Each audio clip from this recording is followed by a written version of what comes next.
So why don't we go ahead and take that item, we'll go ahead and move on to item number 21, which is introducing the ordinance addressing future city council vacancies and discussion of appointment or election process for the current city council vacancy, including the possibility of immediate appointment. Thank you, Mr. Mayor, members of the council. We've talked about the ordinance that's on this item before. The ordinance would allow the council to fill a vacancy through a set special election date. Timing doesn't allow you to do that now, but it could in the future. Staff recommendation is that you introduce the ordinance, set second reading for April, and have the city clerk read the ordinance by title only. That's action one. Action two is regarding the vacancy on the city council, the present vacancy. You've basically got two options. You can appoint by May 3rd to fill the unexpired term through November 2014, or leave the position vacant. If you want to appoint, you can appoint tonight, or you could outline a process. That's kind of your first hurdle. If the council wants to appoint, that's kind of what you have to decide. If you don't wish to appoint, you can decide that this evening as well. End the discussion, you don't see it again until November. That's the staff report. Okay. Any questions for George? I have a question. So are we also addressing the ordinance? Yeah, I would suggest, recommend that you introduce the ordinance, have the city clerk read it by title only, set the second reading for April, and then if this ever happens again, and timing allows it to work out, then you'll have the ordinance on the books to address it. So might I add, maybe it would be easier for us, sitting on council, to address the ordinance in one phase and comments related to that, and then go ahead and address the second phase of that, which would be the discussion of the appointment, because they kind of, might get the feeling that we're cross-pollinating here, in the sense that we're talking about two things. It can be confusing. One is going to be an ordinance, and two is going to be the discussion related to how we're going to deal with a potential replacement for Councilmember Gotti. So let's go ahead and discuss the ordinance alone and how we'll proceed with the ordinance. Any questions related to the ordinance? I have a question. My understanding of the proposed ordinance is that it would enable the council to, if it's adopted, it would enable the council to appoint a council person for a portion of a term.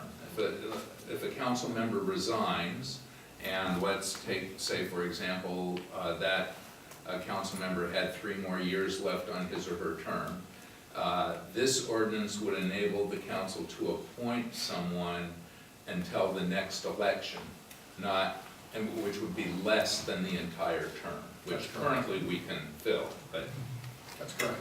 Right. I think that's an improvement. Councilmember Lewis, please. In reading the ordinance, section C of the, findings, I just find the wording on that,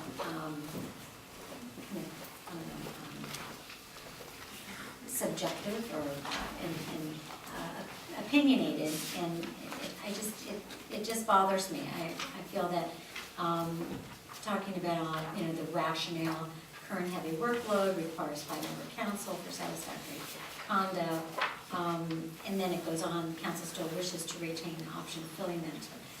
Is that standard language, or is that just something that you wrote or city attorney wrote? I don't think you necessarily have to have that in. Yeah, I don't like that in there. It's trying to explain why you would ever do this. Yeah, I mean, Councilmember DeGolia hit the nail on the head. yeah, You may want to do it if you have an extended period still remaining. right. But there was a slight misstatement in there. It requires you, if you want to use this, it requires you to then set the special election. Remember when Jerry retired, we went through this concept of, do you want to just have a special election, or do you want to try and appoint somebody ahead of that? This would be kind of, if you had a lengthy term still remaining, this would be the best of both worlds, because you could appoint somebody for 6 months, 9 months, a year, depending on how much time to the next regular election, and then have an election that doesn't take it out for 2 or 3 years. And this is, I guess, I stole this language from another entity that was looking at it, and I think the city manager put some of this in here about the workload. And it was It our does, it's a attempt, little, well, it was our attempt, I think, at coming up with a rationale. That's all the whereases they're doing anyway. You can take the whereases, you notice my little quotation marks, that's the only part that goes into the ordinance that's Right. public, that becomes part of the city code.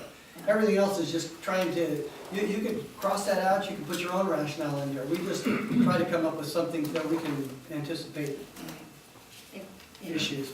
we go ahead with it, I mean, I'd like to have that, Doctor, or yeah, wordsmithed a bit more. okay. I personally thought that I personally thought that what Bill had written was great, and George, you kind of messed it up. That's probably true. That's what- I don't think I saw That's why the it's first clear. draft. I didn't see the I first just wanted to be draft. clear, he threw you under the bus. No, I didn't see the first draft. No, I think we both worked on it, I can't remember exactly It's who a wrote kludge. exactly It's just- which lines, it's a but, mess. So, um, okay. it's Okay. always up to the council's prerogative to change especially the whereases, they give the background and reasoning for why you would do something. Okay. Thank you, Bill. Any other questions for staff? Seeing none, let's go ahead and bring it out to the public. Any comments from the public on this item? Seeing none, bring it back to council. Councilmember Lewis, I see you have some question, or you have some Well, that comments. was my question, you're looking at my papers. I see.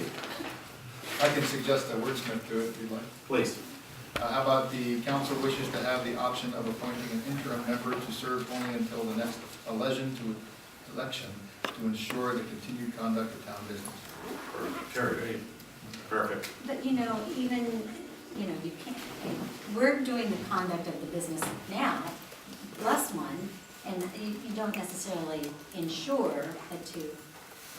Well, it's the prerogative of the council to decide to do that. Right. I guess is the bottom line is it gives us another option Yeah. where we can do it. I think it's a prudent option to have. We don't have to follow it. We can just say we're gonna have an election or we're gonna appoint, but we at least have that opportunity, so I think. No?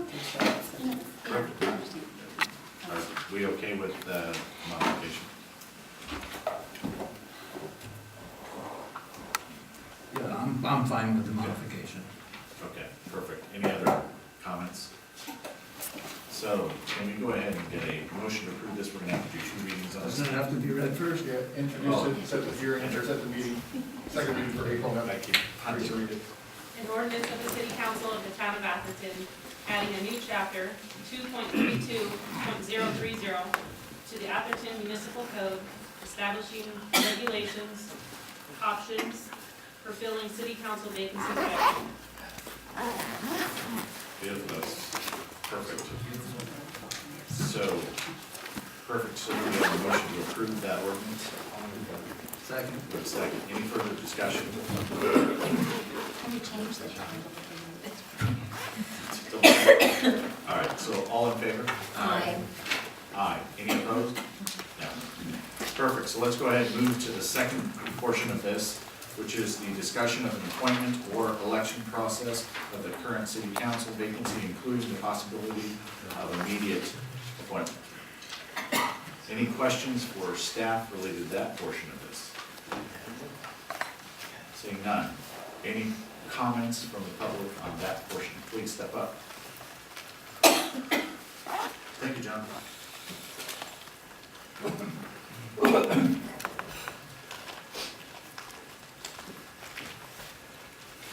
John Ricciardo. In July last year, you had 7 candidates applying for the job. I was one of them. I don't want the job today either. But it boiled down to Mr. DeGolia and myself. In fact, I was the head of Mr. DeGolia for a while. I chose not to run. I congratulate him for it.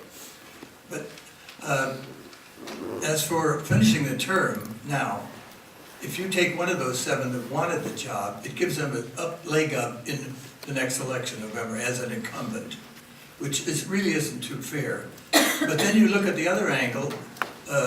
Mr. Conlon here came in right behind Mr. DeGalia. He had 1,500 votes from the public. And maybe you should pick him now, I'd give him that leg up for the incumbency. I don't see any, Mr. Lempers was here, he also was a candidate. I don't see the other people that ran. I see people of interest, Mr. Conlon, myself, and Mr. Lempers. So anyway, the other way you could do it, you could appoint me, which I don't really want, with a stipulation that I won't run in the next few months. It boils down to very few months, if you just counting the time where you start to campaign. It's weeks, it's actually weeks. But anyway, I think you should look into those two items in that regard, or not me, someone else that will sign the paper, they won't run as an incumbent, won't run at all. But as right now, I think it should be, personally, my opinion, should be given to Greg Conlon to be permanent. But see what his thoughts are. Thank you, John. And just for the record, that we did receive an email from Joanne Sokoloff. She would have been in attendance this evening, but she had a family emergency with her father this evening, so she did let us know that she was interested. One quick item, I got another moment. In the paper, right after the last meeting, there was a statement by Mayor Harry Weiss, and his statement was that there should be an election. The residents of Atherton have spoken and they want to be involved. Thank you. Any other comments from the public? Please.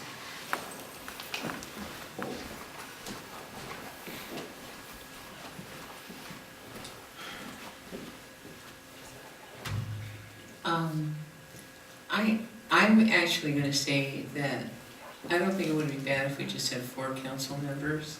I think we would sidestep the issue of giving any other person that lost a leg up. They wouldn't need to sign anything.